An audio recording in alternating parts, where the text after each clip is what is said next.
Hey guys, what is going on? This is Travis P11. I'd like to welcome you back to the channel, and today we're going to do something just a little bit different. So the CZ Shadow 2 got a little bit of a workout at Thunder on the Prairie 2022 in Firth, Nebraska last week, and if you have no idea what I'm talking about, check out the video. I did a little summary on it. Had about 400 plus rounds put through it. Several people had a chance to shoot it, and it's pretty dirty. Now, when it comes to cleaning guns, I've done over 70 cleaning videos, and while I'm not directly sponsored by them, Cleanse Oil had watched one of my cleaning videos about a year ago, I think, and they sent me an entire box of their products. So while I'm not getting paid by them, I'm still working off of the items that they sent me. This right here pretty much sets the standard for what I want in a cleaner. It's very similar to this product I'm about to show you right here in terms of how it works. Right, so the company called Bravo Belt got a hold of me through email and asked me if I'd like to try their Professor Pew CLP, cleans, lubricates, and protects. And I said, sure, I'm willing to at least give it a try and see how well it works. Let's just kind of go through the information on it and let you know about it. It's about 20 bucks a bottle, and I will put a link to it in the description box down below to Amazon. I'm not getting any kind of affiliate kickback. I have no discount code for you guys or anything like that, but this might be something that you might start to see on other YouTube videos and so on, because it's a fairly new product. All right, so first of all, protects against rust and corrosion, removes plastic, wad, lead, and powder fouling, safe to use on all factory finishes. It's an 8-ounce product. It is made in the USA. I do have gloves on, and we'll explain why when we get down to the precautions. It says, Professor Pew CLP is a high-quality one-step cleaner, lubricant, and rust preventative agent for all aspects of your firearms. It's effective in removing oils, dirt, copper, lead, and other contaminants. It provides a thin, non-greasy coating that prevents rust and lubricates all moving parts of firearms. It's not recommended for painted surfaces. This has kind of like its own sort of like Cerakote finish on it, so it should be fine. If not, these guys are going to owe me a new finish. Anyway, directions: shake well, apply a liberal coating to all surfaces of your firearm, both inside and out. Pass a saturated patch through the bore of the firearm and allow 2 to 5 minutes for Professor Pew to break down any contaminants. Use the bore brush as necessary and follow up with clean patches. So we're going to do just that. We're just going to coat everything with it, and then we're just going to wipe it off with patches. Now, I'm always a little apprehensive about any product that claims to be an all-in-one. How does it saturate, clean, and still leave behind a lubrication after you've wiped it off? I don't know, maybe it permeates into the metal a little bit, possibly it bonds, it's hard telling. So the main thing is we're gonna try it, and we'll kind of take a look at the parts and see if they have any kind of lubrication on them after I simply wipe them off like the instructions say that we're going to. Precautions: use in a ventilated area, avoid contact with eyes, prolonged contact with skin, and prolonged breathing of vapors. If swallowed, immediately call a physician. So I've got the door cracked, I got the fan on, and we're going to go ahead and try out this Professor Pew. Obviously, make sure that your firearm is in fact unloaded. Make sure you check the chamber that it is empty. So this is not going to be a direct disassembly and cleaning video on the Shadow 2. I'm going to take it apart. We're going to apply the cleaner, let it sit for a couple minutes, and then just go to town on it and see what kind of dirt it pulls off the firearm. Might even maybe hit a couple spots with a clean patch to see if it really did remove everything or if the gun is still dirty. So without further ado, let's go ahead and get started. All right, so basic cleaning products for what we're doing here. We're just using some shields, cotton patches. I've got some tipped and power swabs. I do have a bore snake, but I'm not going to use it because I want to see what this pulls out of the barrel, and I'll take a look at the barrel and see how crusty it is and how gross it is. It's fairly well coated right now, but we did shoot some very high quality meat ammunition through it, and this was cleaned previously with Cleanse Oil beforehand. So let's go ahead and just spray stuff down. I'll kind of let you know about the smell of it. Is it nasty? Is it not? What can we expect here? And we will go from there. Again, I'm just spraying everything down like we're told to. And I still may hit a couple spots with some Q-tips and so on and kind of go over it again. Again, I'm just saturating the whole gun because the whole thing needs to be wiped off anyway, so why not? All right, it's on there. The fumes are really not that bad, but do, again, make sure you've got some ventilation going on. You might want to make sure that you wear gloves just in case it causes your skin to dry out. You're also exposing yourself to lead and so on. You want to make sure that you get a decent spray in these channels right here because of the way that this gun is set up. You got a full-length slide rail that you run through. Also inside of the tracks, make sure that you've got some lubrication in there. All right, so we'll go ahead and pass a saturated patch through the barrel. Let's go and get her coated. I did spray down it like once, but I don't think it really added a whole lot. Okay, it's pretty moist, so we'll run that through there maybe once or twice to make sure there's a coating all throughout the barrel. But I need to, if it still looks like there's debris and stuff in there, I can bust out the bore snake if necessary, so.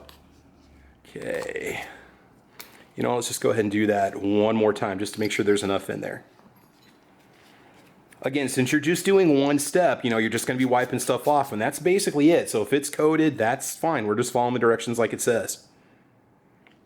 And what I'm looking for is a clean surface that has lubrication on it, and that's basically what we want. Now, there might be some high wear points where you want to put, maybe a drop of your favorite oil on there. There might be some points that you've got to lubricate, and that's normal. You start to notice some high wear areas on the gun, places where you're starting to see the steel, start to peek through the finish and so on. Okay, we're going to let this sit for 5 minutes, and we will come back and wipe everything off. So it's 2:42. We'll be back at 2:47. You guys hang tight. Okay, so it is 2:47. Now the bottle does say use a bore brush as necessary, so the bore is soaked right now. I'm just gonna push the patch through and just see what comes off on it. There should be a lot of debris and muck and gunpowder if it really did break it up. Well, yeah, some came off on there, not a whole lot. Okay, all right, so we will go ahead and push the bore brush through real quick. We'll use the bore snake on it. And then after that, we'll just hit it with a clean patch and we'll see how it looks. And we'll just check the inside of the bore. Like I said, we were using a pretty clean ammo. We didn't shoot any steel case stuff through it. It was all either, Remington UMC or Mead ammo. Majority was Mead. Okay, let's go and pull the bore brush through one time. Okay, let's go ahead and hit this with the patch.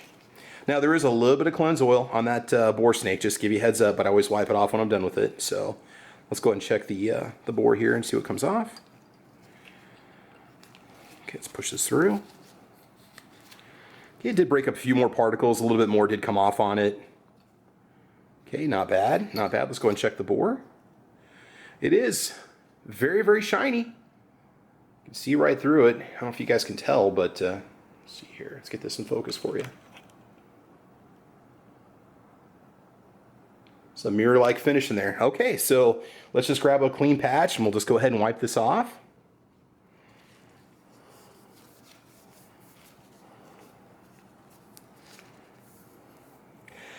It does look lubricated.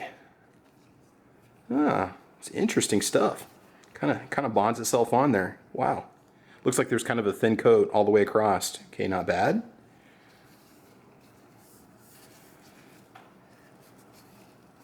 Look at the front part here. Now again, you can scrub anything down that you need to. Yeah, that actually looks pretty good. It's not bad. It's not bad. All right, let's go and set that off to the side. Okay, I'm using clean patches all across the board here so we can see if it's pulling anything off here. Now again, like I said, the gun was pretty much, coated in oil before we took it to the range anyway, so a lot of that stuff might have just wiped off, but okay, let's go ahead and just wipe this off. Oh yeah, it's bringing it off now. Okay, let's wipe the top off here. Finish looks like it's unaffected by it. It's good. Oh yeah, it's coming off now.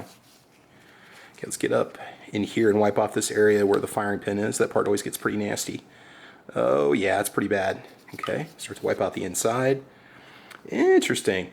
And yeah, you can still kind of see a little layer of oil that's in there. It looks like it is lubricated. You can tell it's not just the original finish. That's interesting stuff. Okay, let's put that off. Let's get the bushing here in the front. Not bad. Okay, I'm going to go ahead and take a Q-tip to these little ridges inside of here. Yeah, if you look at it, it's almost like you've put just like a single drop of oil or a thin layer of oil on it. It's still there behind when you get done with it. Let's get this back area here. So it's not completely dry. So that is some interesting stuff. Okay, so one step, it does seem to meet that one step claim. There we go. Now again, if you wanted to maybe put just a little spray of it on a Q-tip or something and apply it, you probably could with no issues. All right, let's grab another patch. Let's wipe off the little takedown lever here. Very interesting. Okay. Yep, it's taking all that off. So I'm gonna let it sit for a while, and if anything would happen to the finish, or if it looks like, I take it out again and go and wipe it off with oil and get ready to take it out to the range, I will give you guys an update video on this if it looks like it's not working the way it's supposed to, if it causes any issues whatsoever. But I'm going to continue what I'm doing here. Yeah, it's coming pretty clean. All right.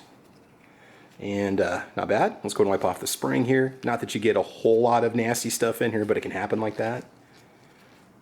Okay. All right, let's go ahead and move on to the frame now. We'll wipe out the inside and see what kind of muck it pulls out inside the dust cover here. It's pretty massive on a Shadow 2, by the way. Oh yeah.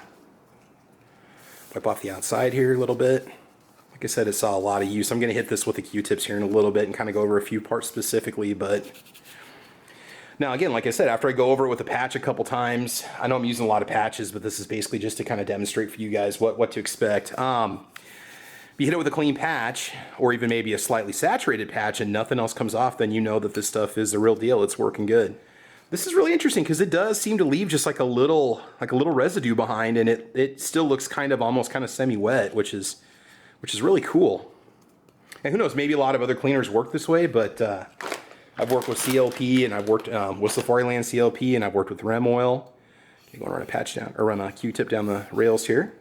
Now, again, if you run your gun a couple times, you start to notice some accelerated wear. You might have a few spots that you definitely want to lubricate before you go back out again. But again, I'm just hitting stuff with clean patches like it says to, and apparently it leaves it all ready to go for the next range trip. So, okay, well, we're going to go ahead and just finish up a little bit of detail work here with the Q-tips. It is pulling the muck off. It does appear to leave some lubrication behind, which is pretty cool. You can definitely see it on the surface and stuff after I've wiped it off. It's coming off clean. Let me hit it with a patch. And it comes off pretty dang clean, even though there's still some lubrication on there. So there you go. We'll go ahead and hit this with some more Q-tips and get it put back together, and we'll just say a few final words about this product. Again. Okay, so in the end, the Shadow 2 did come out looking really, really good. No problems with the finish at all. Everything seems to be nice and lubricated, good to go. I just hit it all with one last patch to kind of go over everything. Everything's nice and smooth. Everything seems to have oil where it needs to be. So yeah, talking about Professor Pew CLP. So don't get me wrong, I like my cleanse oil. I'm a huge fan of it. This is something I'm definitely going to throw in my range box, because let's just say I need to do a cleanup at the range, and I've got a couple cleaning setups here in the house, and I don't really have anything decent to put in my range box when I go out. This is going to be good because I can spray everything down, definitely wipe it all off, and we're going to be all set to go. So no trouble with this gun. Professor Pew and Bravo Belt, you guys have a good product. Like I said, I've done a lot of cleaning videos and I'm very impressed. It's American made. It's 20 bucks for a bottle, and you guys can pick it up over on Amazon if you want to try it. The smell is fine. It's just kind of a light citrusy, almost like a grapefruit kind of smell to it. I'm wearing gloves, so I can't tell you if it's going to affect your skin or not. But again, something nice to have if you just want to do kind of a one and done and just get your guns preserved until you get home, or get them cleaned up and throw them back in the bag. I really don't think you can go wrong. So anyway, guys, this is Travis P11. Bravo Bell, thank you for sending me this bottle of Professor Pew CLP. I'll continue to use it on other firearms and see what it does. Guys, I want you to make sure that you like and subscribe. I've also got a little podcast that I do called Caliber Corner. That is Thursday nights at 6 p.m. Central Time, and also Saturday mornings at 8 a.m. Central Time. And you guys can check it out and see what that's all about. It's a very cool little podcast that we do where we talk about firearms, prepping, the outdoors, and so on. And make sure you do that. So mash that bell so you don't miss any notifications. But in the meantime, I want you guys to have fun. I want you to be safe. And as you know, we will talk to you soon. All right. Talk to you later. Bye-bye.